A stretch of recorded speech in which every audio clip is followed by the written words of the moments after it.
Beyond statins, new cholesterol treatments for stroke. Imagine a future where preventing strokes could be more effective thanks to new ways to lower cholesterol. While statins have been the mainstay for managing cholesterol and reducing stroke risk for many years, research is now exploring additional options that could help even more people. These new treatments target different aspects of cholesterol and blood vessel health, offering hope for those who don't respond fully to current therapies. One promising development is a new oral medication called obistrapib. It works by lowering low-density lipoprotein cholesterol, often called bad cholesterol, by over 30%.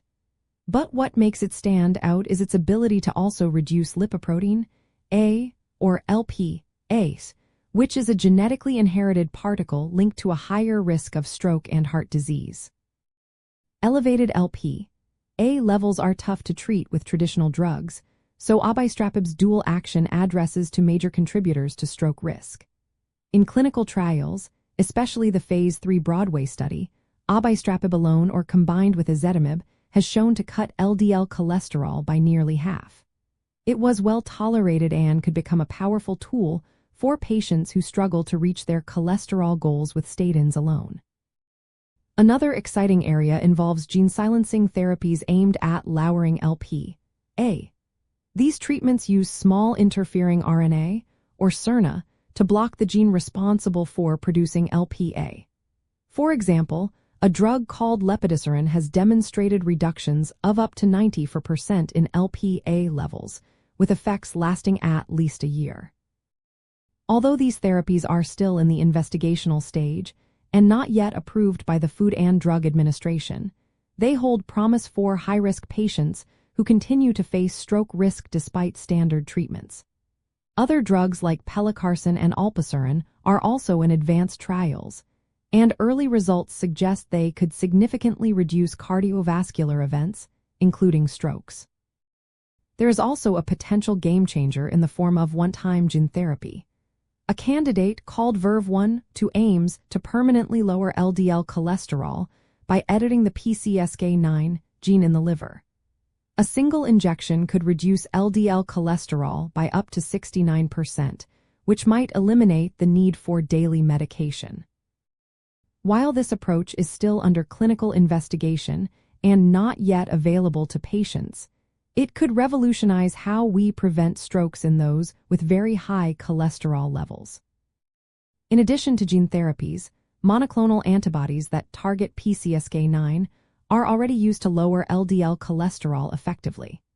These injectable drugs have shown to reduce stroke risk and are especially helpful for people with familial hypercholesterolemia or those who cannot tolerate statins. Researchers are also developing oral PCSK9 inhibitors, which could make treatment even more convenient and improve adherence. Understanding how these treatments fit into stroke prevention is important. Excess LDL cholesterol can cause atherosclerosis or plaque buildup in arteries, which can block blood flow to the brain and cause ischemic strokes.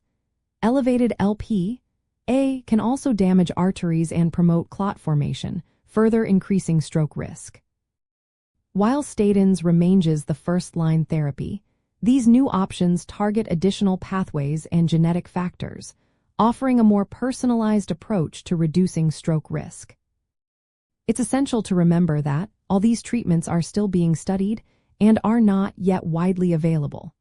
Their safety and effectiveness need to be confirmed through ongoing clinical trials. If you are concerned about your cholesterol levels or stroke risk, the best step is to talk with a healthcare professional. They can help determine the most appropriate treatment plan based on your individual health profile. Advances in cholesterol management are promising, and they reflected a deeper understanding of how cholesterol and genetics influence stroke risk. With ongoing research and personalized care, we are moving toward more effective prevention strategies that can save lives and improve quality of life.